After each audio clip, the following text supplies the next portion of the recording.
British. So British gurinchi already have started telling you. Ante 1609 lo Captain William Hawkins came to the court of Jahangir, but he failed to get the permission from Jahangir to erect a factory because of the Portuguese influence, right? Aa tarvata next 1609 tarvata again in 1613 what happened is that before the getting the permission of the factory, the Portuguese fleet has been defeated by the British fleet of navy, right? So దీని వల్ల ఏమైందంటే Jahangir was compelled to give permission to British to erect a factory at Surat. So first factory ఎక్కడ erect చేశారంటే మనకి ఇండియాలో సూరత్లో ఏంటంటే they have establish their factory in north India especially. But already ఆ టైంకి ఏంటంటే we can see that they have erected their factory at మసూలీపట్నం.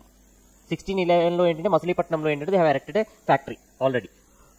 So next తర్వాత వచ్చి again I have told you this 1615. So ఈ పీరియడ్లో మనకి చూసుకుంటే కనుక an ambassador from James I of England came. His name was Sir Thomas Roe. So ఈ Thomas రో ఏం చేశారంటే he took the letter of James I and he came to the court of Jahangir, and so he said that our king has requested a letter for you. So ఆ letter లో ఏముంది అంటే the king has requested to allow the company to establish factories in all other parts of the Mughal empire as well.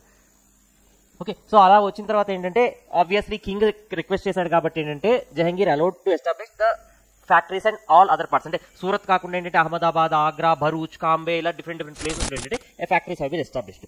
Next వచ్చేసరికి ఏంటంటే in Chennai Tamil Nadu reason లో 1639లో fort Saint George అన్నది ఏంటంటే establish చేస్తారు. సో ఇది కూడా ఏంటంటే it is a long story, అంత పెద్ద స్టోరీ అవసరం లేదు మనకి ఎగ్జామ్ లో. We don't get all those stories and other things. So 1639లో ఏంటంటే Saint George has been established or factory has been established. తర్వాత ఏంటంటే స్లోగా ఏంటంటే they started to fortify it. అంటే ఫోర్టిఫై ఏంటంటే they will erect a big wall around that factory so that whatever is going on in the factory is not visible, right? అలా Fort Saint George అనేది ఏంటంటే existence లోకి వచ్చింది. Next settlement at 1651 at Hooghly in Bengal, right?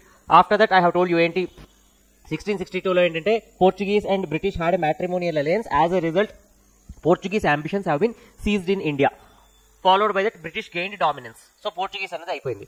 Dutch కూడా ఏంటంటే between British and Dutch, I already told you British and Anglo Dutch rivalry అనేది జరిగింది. అందులో డచ్ లాస్ట్ టు బ్రిటిష్.